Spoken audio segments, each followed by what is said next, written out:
Welcome back to the Impact Driven Leader podcast. This is your host, Tyler Dickerhoff. Glad you're here, listening in, watching in if you're on YouTube.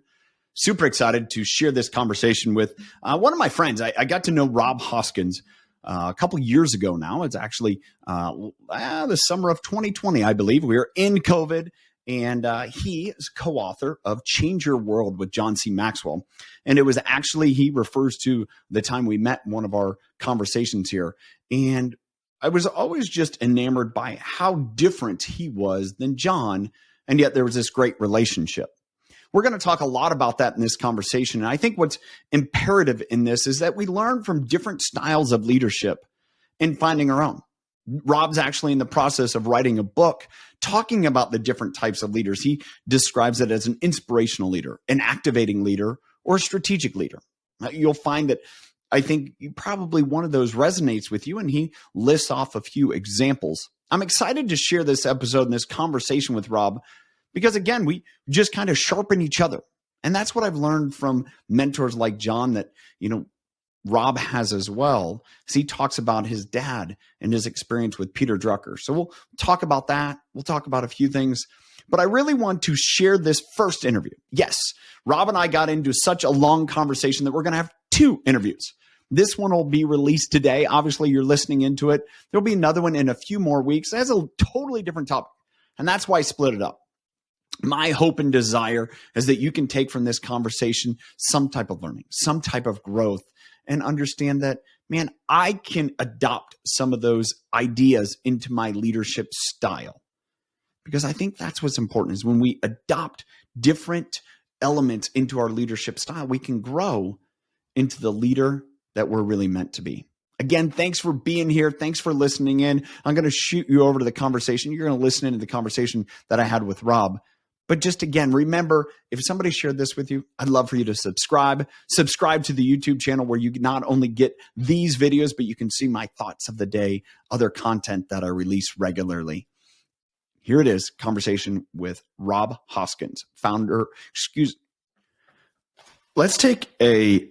I want to take at least a few minutes to discuss this because one thing that you mentioned earlier, we talk about change your world in values and transformation, and measuring transformation as you did, and is you can't have transformation without the outcome, right?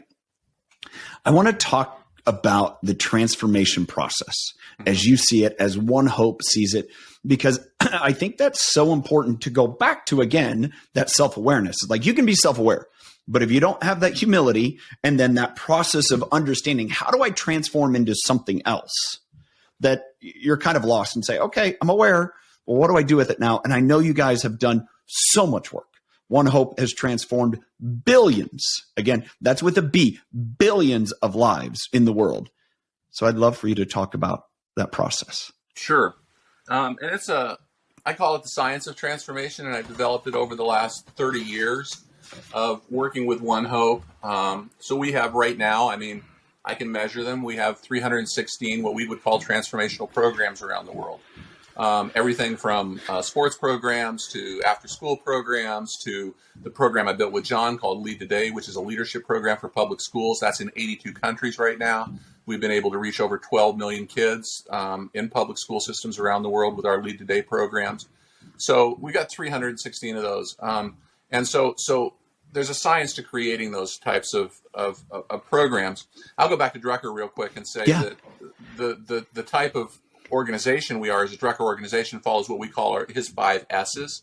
So those 5 S's, and I'll give them to you quickly. This is not the answer to your question, but I don't think you can implement my science of transformation if you don't have an organization that has these 5 S's.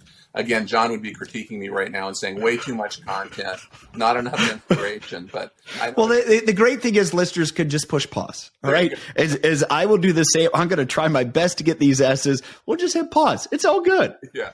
So start with strategy. You got to start with strategy, and then once you've developed your strategy, and so we're going to come back to strategy because that's what the science of transformation begins with. So strategy number 1, and then after you have a strategy, what type of structure do you need to implement that strategy? Then what type of systems do you need within your structure to implement that strategy? Then what type of skills do you need to run those systems? And then what kind of staff do you need? So it kind of runs upside down, Drucker says. Most people start with, I got to find the right staff. I got to find the right people. And he's saying, no, you're doing it backwards. You got to have the right strategy. And then you've got to know what kind of structure, you got to know what kind of systems, you got to know what kind of skills. Now you can build a job description for the ideal person for this role. And so I'm going to put a timeout and say that's what Bill Belichick has done with a football team, right? Oh, really? I didn't know that. Well, I mean, if you think about Bill Belichick as a football team, he's like, this is our structure. This is what we're going to do. This is how we're going to do it. And we will get the players that fit within that. Makes sense. Yeah. Yeah. And so I think when you look at different, again, I'm just going to take a tangent here because I think it's easier to, visualize. If you look at sports teams where they're just like, give me the best player out there. And they're like, well, you bring this player in, and all of a sudden the team's not better, right? John Wooden talks about that. You're the best player, but the team is not better with you. Wow. It's because you've jumped ahead. Yeah. You've put that staff in front. Whereas if you have, hey, this is what my strategy is going to be. This is the structure I want the team to be. This is, the system that we're going to operate. So by that, I need this skill set from these people in order that system works within that structure, within the strategy. Yeah, that's so good. Because when I think of Belichick, I think about and Wooden. They were both called they're called systems coaches. I mean, they have these systems, but those systems sit in the middle of their strategy and structure, and on the other side, the skills they're going to teach. And excellent. I love that. So we've got that as sort of our framework, right? Because the other process I'm going to now lay out, which is the science of transformation, is really doesn't work if you don't have that sequencing within your organization. So for us, we have what we call our 5Ds. These are actually in the book. I actually think in the book Change Your World, I have to go back and read it, because John was constantly editing as we were going through the book. That's what was hilarious about writing the book. Oh yeah. And the no. We got to no. It needs to be like this. It needs to be like this. Yeah. And who's going to argue with John Maxwell? I mean, that's you're not going to. Yeah, you're not. So for me, the 5Ds are very much a process, and it's not a linear process. Transformation is not linear. I think people want. That's good. I think people want transformation to be linear because that's so much easier for people to conceptualize of. I want to take us from here to there. That's the transformation I want to see. And so they think of change being a linear process, but change is never linear. It's much more complicated than that. And the reason transformation is so hard to measure is because transformation cannot it's not singular.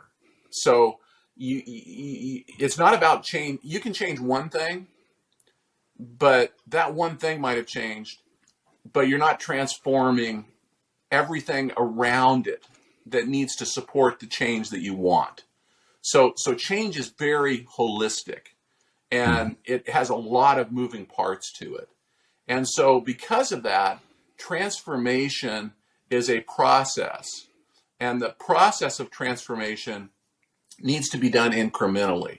And so think of this, when I lay out these 5Ds, don't think of it as a linear process, but I call it these circles of transformation that you're going through, and they start slow. So this goes back to Collins in his Good to Great in the process, and him talking about the flywheel, right? Yeah. I mean, a flywheel begins at a very small level, and then as it gains centrifugal force, as it gains power, then eventually it starts moving the big parts of the engine, so that now you have this big change that's taking place, but it starts as a very small process. So think of it that way. So here we go. Number one is discovery. You have to do discovery, and this is basically research.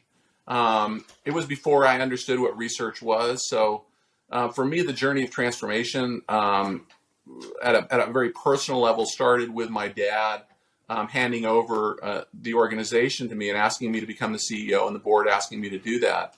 And this vision for transformation was building up inside of me because I was already taking over an organization that was touching the lives of millions of kids around the world. But we were very much of a product-driven organization. I mean, we sort of were purely measuring by our influence by the volume of content we were getting out there. And so we would distribute 100,000 books in a country that we knew had great content. And we would go, when? We measured, and what we were doing is, Tyler, we were measuring our outputs. We weren't measuring our outcomes. And so for me, transformation is about outcomes. What actually changed and how do you measure that? And so product distribution was measuring our outputs. And I began to run into situations where I actually said, our outputs aren't producing outcomes. And so we can't say that we're actually catalyzing transformation. We're not seeing the changes we want to see changed. So I had to go back. And this really happened to me in a place called Swaziland, a country called Swaziland, where we had incredible programs that on paper looked incredibly successful. And we even had some amazing transformational testimonies, but they were anecdotal. And this is the problem with being purely inspirational. I can tell a few stories and inspire people, and our donors were excited. All of our stakeholders were excited, and they were actually investing in us. And I had to come in and say, slow down. Those are great stories, but we're not changing the landscape. HIV and AIDS continues to grow in Swaziland despite our programs. And in fact, if we measure the rate of HIV AIDS, it's actually continuing to grow. Even though we're doing more, our outputs are not producing outcomes. And so I had to back up, and my family and I actually moved to Swaziland, and I just began to ask a ton of questions. So when I talk about discovery, it's about being self-aware again. It's about being honest with yourself and with your team and say, how do we know we're making a difference? And are we willing to stop, to slow down, to change, even when everybody else around us doesn't want us to? I mean, this is the height of leadership. This is the height of accountability in leadership. To say, no, actually we're doing discovery and we're realizing that transformation is not happening, or it's not happening to the degree that it needs to. And so discovery is so important. And there's two key components to discovery that are instruments that we use. And number one is creating a needs assessment. So this whole process, the 5 Ds, is all about beginning with the end in mind. That's what outcomes are. What is the vision of transformation that we have? If transformation happens, what will this look like? Yeah. What would Swaziland look like if we were able to reduce HIV and AIDS? Wow. Now this is emotional, Now you're talking about the lives of families changing because fathers aren't dying. Yeah. So what is the vision of the future we see? And that's actually the last D. And so we'll come back to it because, again, it's a circle. It's not linear. So even in the discovery process, you're dreaming. And that's the 5th one. You're dreaming about an envisioned future that is different. You have to have a vision for what a transformed life, a transformed organization, a transformed nation looks like at the very beginning, and begin with the end in mind. Now you start doing discovery and you create a needs assessment. So what is needed in order for that change to happen? Like what's missing here? What does this nation need? What does this company need? What do I personally need in my life? So when we're talking about transformation, I'm just not talking about the space I'm in, which is an NGO, a nonprofit organization. This is something I apply to my own life as a father, as a husband. I want to transform marriage, Tyler. I want to be a transformed father. And so what does that look like? And so you do needs assessments, like what's missing from the picture, And then the second thing you do in the discovery process is you do an asset map. What resources are available? What are the needed resources? And here's my thing. It's never a lack of resources. I mean, I believe I have an abundance mentality. God has created more than we need to have a thriving planet. The problem is not that there aren't resources, but that the resources aren't flowing to the right places at the right time with the right people. So those two elements are part of the discovery process, and that's just research. And I just want to demystify research. Research is purely a discovery of the truth. That's all research is. And so that's your discovery process.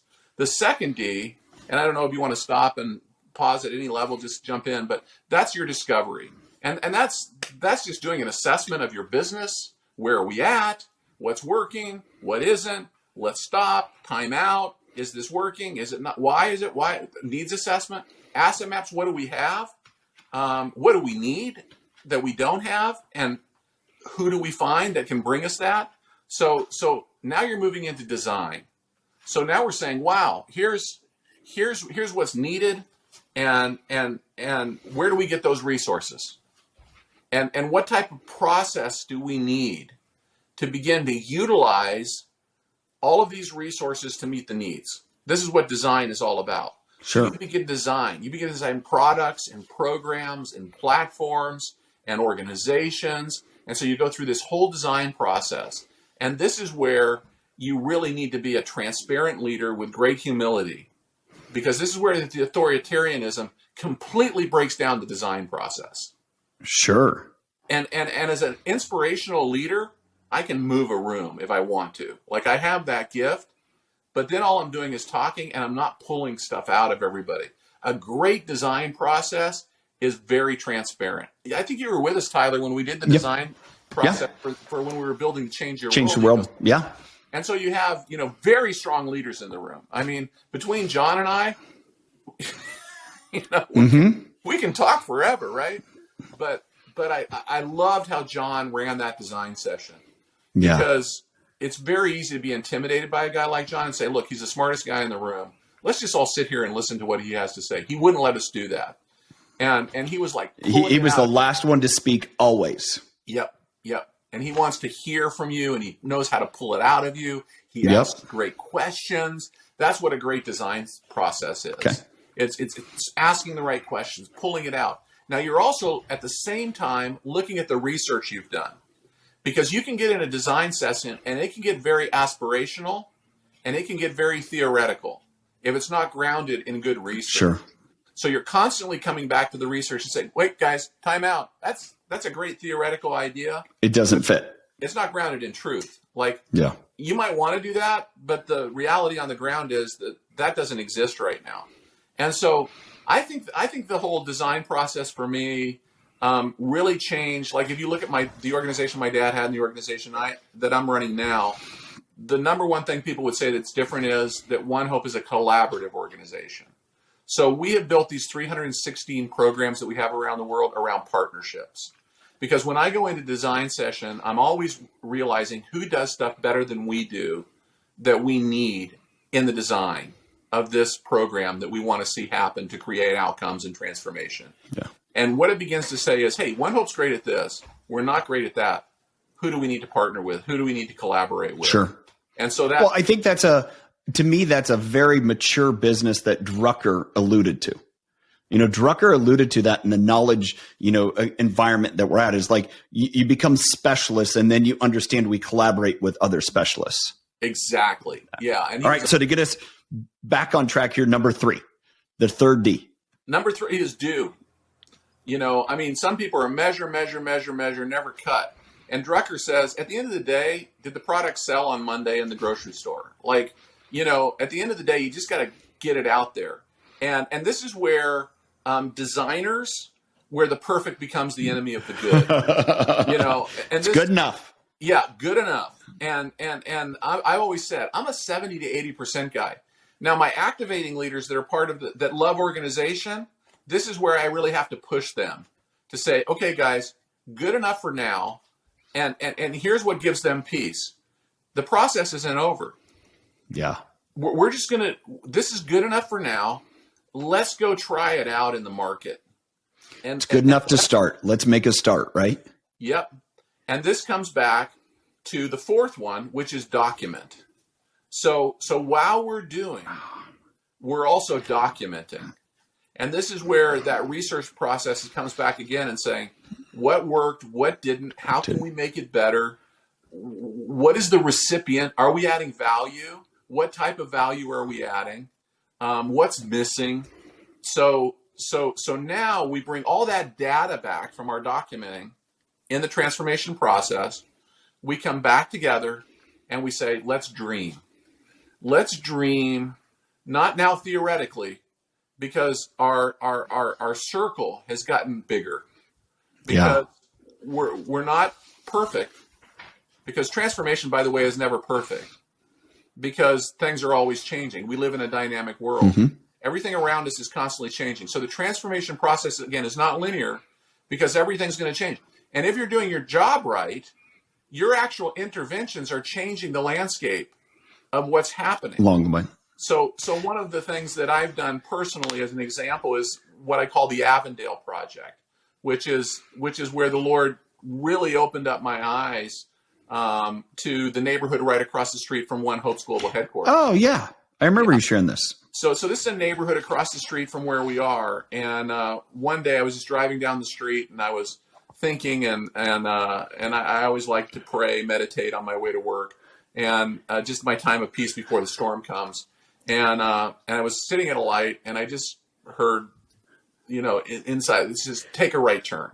I thought, wow, take a right turn. And I was thinking, take a right turn in my marriage, at One Hope, and it was, no, dummy, take a right turn at this light, and it's just like, okay, So I take a right turn, and I find myself, Tyler, driving through a neighborhood I've never been through before.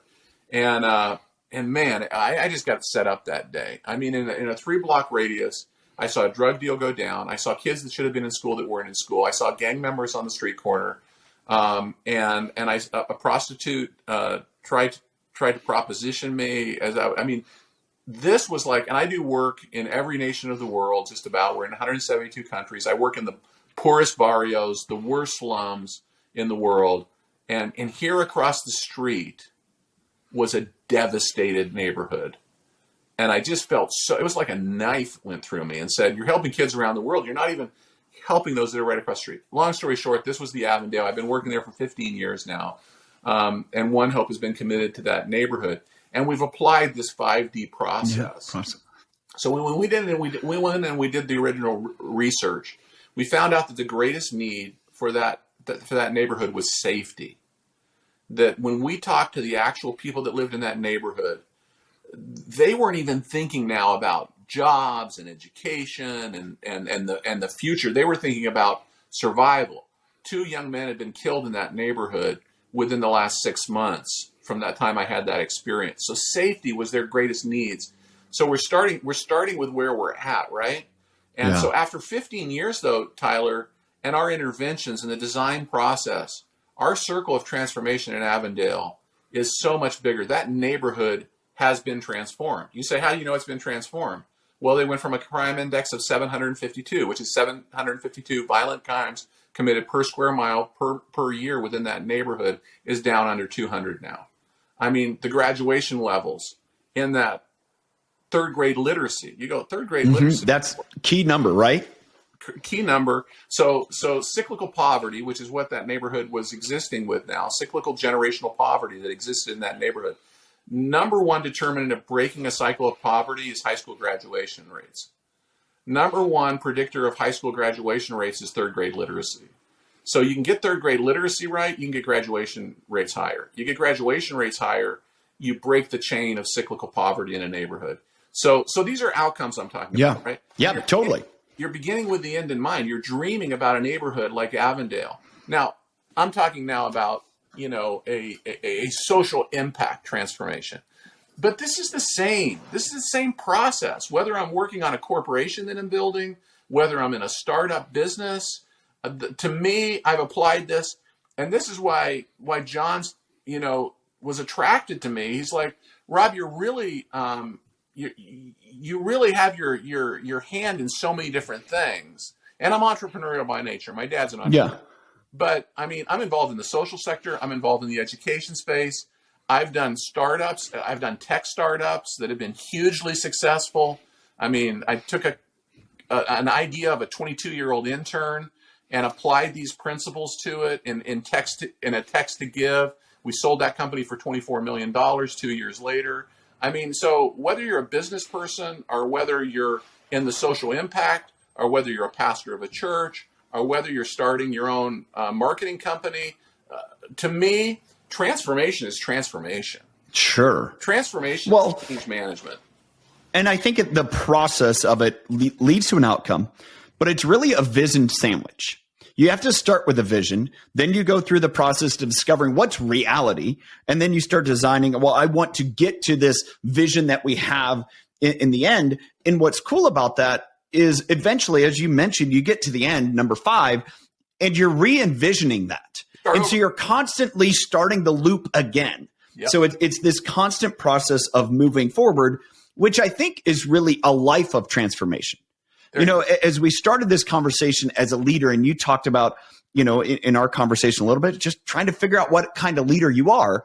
Well, I think the great benefit for all of us is the leader I am today is not going to be the leader I am tomorrow, nor was it the leader that I was yesterday.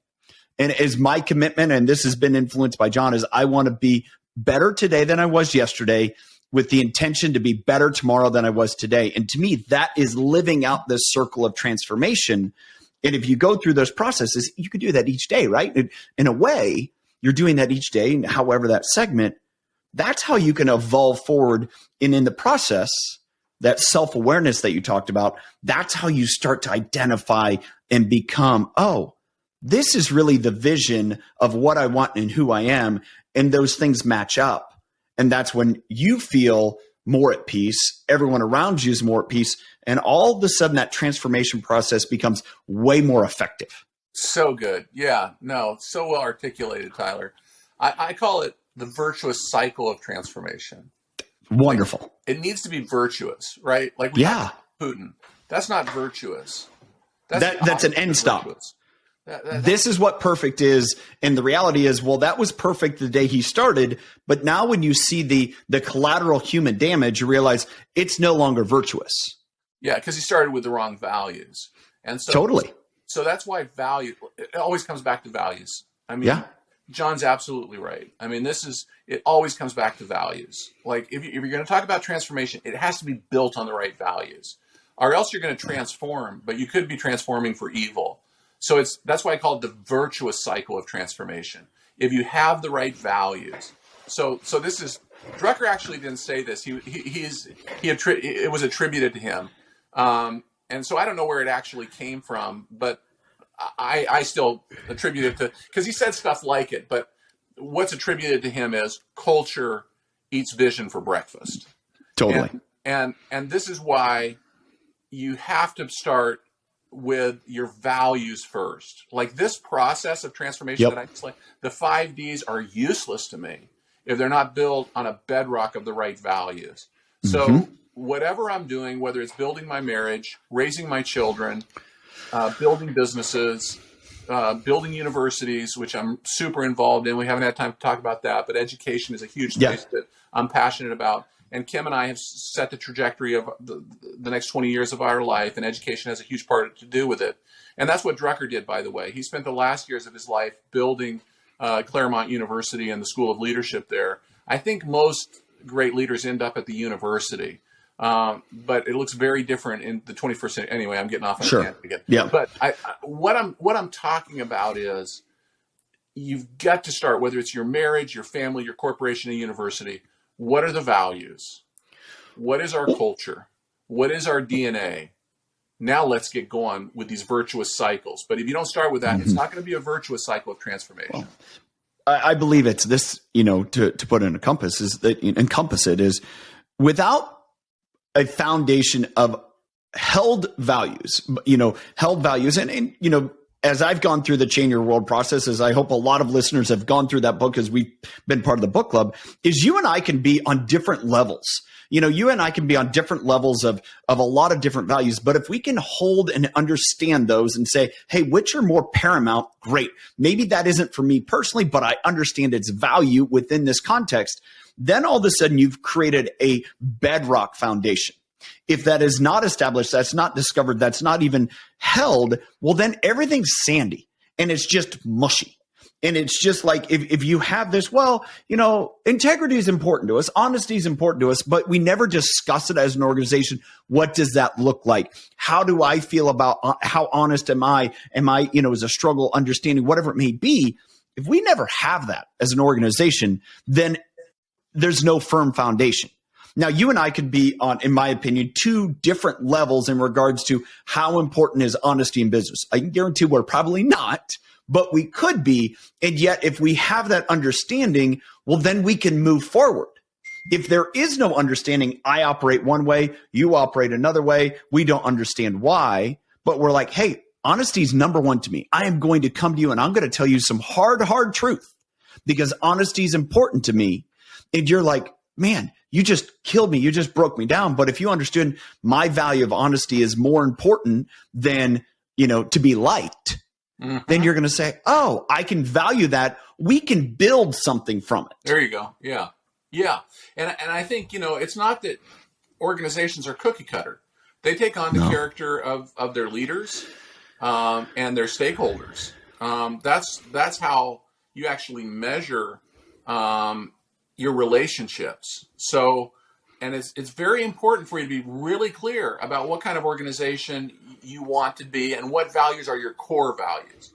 So, yes. And even in Change Your World, we've identified, I think we landed on 26 great values that are important in the change process. And there could have been 52. There could have been 52. And for one, I have 7 core values. Mm-hmm. And it's not that all 26 or 52 are not good values. They are. But if you're part of the One Hope family, understand this is who we are. Yes. This is what we hold as our core values that are most important. And if you don't love those values, no need to apply, dude. I mean, there are a lot of other organizations that perhaps have your core values that you would be better suited for. Here's something that I just as this might be a little bit edited out. I think this is going to be 2 episodes because there's been so much good here. And so I want to interject this, even though we're at the top of the hour. I want to be, well, we're now past the hour. I want to be cognizant of your time. Do you have a few more minutes? Let me look at my schedule here. I'm not an activating leader, so I'm not really good at time management. Well, you don't have somebody knocking on your door either, but I want to be respectful of that. We've gone over a little bit. Let me see. It's 11:09. I've got. I need to be off of here by 11:25. Great, we will be okay. So back to it. The thing that I think is so interesting, and I just got done reading The Vision Driven Leader by Michael Hyatt. We went through that in the book club, and in that, Michael does a very good job, in my opinion, of defining mission and vision and clarifying that for people. And as we're talking about this process of transformation, the science of transformation, as you've named it, and we're talking now about values, one of the things that hit me, if your core values are not easily identifiable in your mission or vision, they are not core values. Those values have to be identified some way, somehow, explicitly within your mission and vision for it to be a core value. Because that is the world that you're on mission to build, and that's what that vision looks like. And so to your point, you said if you have those core values, and I believe this too, if you have a mission and vision and someone's sitting there, and if we go back through those 5 S's, we get to that last one, the staff one, we're building staff. And they don't hold that same type of mission and vision and values, they're not the right player. That's okay. I may love you, I may care about you, but you're not the right player. And I think what's important about that is, again, if you hold on to it, so this is our mission, this is our vision, these are our values that fit within that construct, well, then the staffing part gets really, really, really easy. Yeah. It also keeps you, and I want to test this out, it also keeps you from being myopic to, well, only this person will work for us. Because I think you'll find that the people that hold the same values and mission and vision that are able to have the skills and to fit into that system look very, very different than what you would expect. Yeah, that's so good. Yeah, and when you lay it out that way, it sort of it helps me understand even why I've done some things intuitively, I think, but you put some language around it for me. So like even when I do my my reviews of my leaders, of my cabinet leaders, we go through our values as a starting point. We don't just go through their objectives and their outcomes and what strategies they've laid out and how they performed. I mean, that is part of the performance review. But the most important part of that review that we always begin with is an assessment of their values and whether they live them out and how they live them out. And it's been interesting for me. I mean, like out of our 16 VPs, 70% of them started with me in their 20s. So, now most of them are in their 40s. So we've been on a long journey with them. And I would say, and constantly every year going through and assessing their values and force ranking their values. And what I've seen is it's exactly what you said. Like, I'm going to actually probably include this now in my objective reviews for this year, which is to sort of go back and analyze their different force rankings from year to year, the different parts of their values. But now I'm going to lay it over what I just talked about, their typology of leadership. Yeah. Because I think you're right. I mean, you don't want a cookie cutter organization.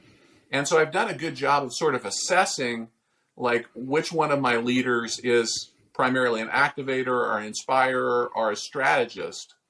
But I think, and I'm going to test this out, I think that sort of the makeup of an activator is going to rate certain values consistently with other activators the same way. That's very interesting. Okay. Because I think there is something here about our natural sweet spot of leadership that we were talking about. Mm-hmm. Certain ones of the values that we have at One Hope are very easy to me. And others of them I will work on until the day I die, because just the makeup of who I am as a personality is really so. One of our values at One Hope is hardworking. And we define that and we teach these values. This has been very interesting to define what hard work means for millennials. Yeah. And I don't mean to be flippant. No, here. I mean, to me, and all right, let me give my context. My context from a point of hard work. I grew up on a farm. There is no end. You just, okay, well, we shut it down for today. Guess what? Tomorrow we're going to do it all over again. And so to me, it's, that idea of endurance through hard work and perseverance is key and important. And I think that is a defining, it's like, well, what's hard work? It's like, well, do I just work hard for a few moments and then just relax? It's like, no, it's a mindset of I'm going to do hard things. Yeah. To me. Yeah. Yeah. So really each one of the values we have you can lay out words, and I can say a word like one of our values is pure. Okay. So if I said that to you and just said, define purity, you're going to come up with a whole list of, I'm going to come up with mine. We pulled the third person in the conversation. They're going to have different. So words are meaningless if they don't have, there's no text without context. Yeah. So I think it's really key and important within the organization to say, let's unpack these words and how do we define them, back to what you said, as a group of people on mission together with a similar vision. How do we interpret these values together and really define them and teach them? So Kim and I spend the majority of our time on these values with our leaders, particularly our young leaders. So I talked about, we've set a new course 2 years ago. We went on a sabbatical and we came out. We said the next 20 years of our life for Kim and I are going to be about building great leaders, serving great leaders and building young leaders, serving great leaders and building young leaders. And so that's what we spend the majority of our time doing. And so it very much, so part of what I do is I serve John and Mark right now in their transition. That to me is serving great leaders. I mean, these are phenomenal, great leaders. I have some value that they've asked for. I'm going to spend my time and my energy giving it to those people and building young leaders. When I'm building young leaders, man, I'll spend 80% of my time on these values. Foundational values and interpreting them and really digging deep. Yeah. And because what happens is when you start getting into a knowledge economy, as Drucker says, specialization becomes more and more important. I mean, when we were, if you took a look at the three phases of history, you start with agrarian, you talked about it being a farmer, And then we moved into manufacturing. Now we're in the third phase of a knowledge economy. So you talk about those three phases. Well, what Drucker prophesied was that in the knowledge economy, specialization becomes more important. I mean, when you're a farmer, yeah, I mean, there are specialities, but at the end of the day, you know, you've got, you're a farmer. If you're manufacturing, it's like, you know, what you're going to be able to build, and the factory is established there and everybody. But with knowledge economy, I mean, you've suddenly have these skills that become highly, highly specialized.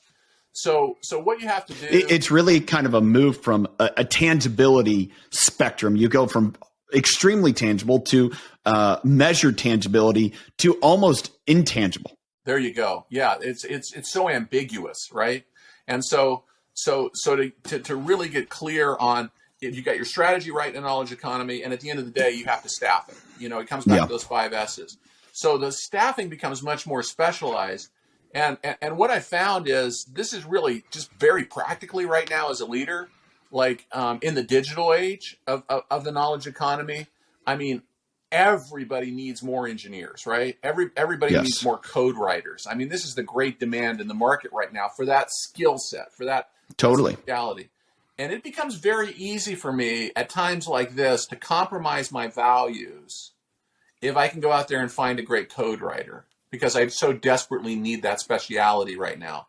And so I'm warning my leaders, like, I'd rather wait, outsource the coding before we fill this position if that coder doesn't have, and people are, you know, you sort of get some pushback and go, what difference does it make? The dude is writing code, you know? Makes a lot of difference. You know, makes all the difference. It's like anything else. It's like, you know, how did Solomon end up, you know, how did, Samson end up where he ended up? One small step at a time. And if you bring in someone who doesn't fit your culture, who doesn't fit those values, who doesn't fit the vision and mission, all of a sudden then it's really, really hard to get buy-in across the entire organization. And so that goes back to what you said earlier about Drucker as far as strategy and culture, is if you don't have that down right, it doesn't matter. And if you let your culture slide because you're like, oh, my strategy is more important, you know, it's kind of this tension, man, you got to have it right. And we've seen so many organizations that get that wrong. And that goes back to, I like to say, transformation moves at the speed of trust.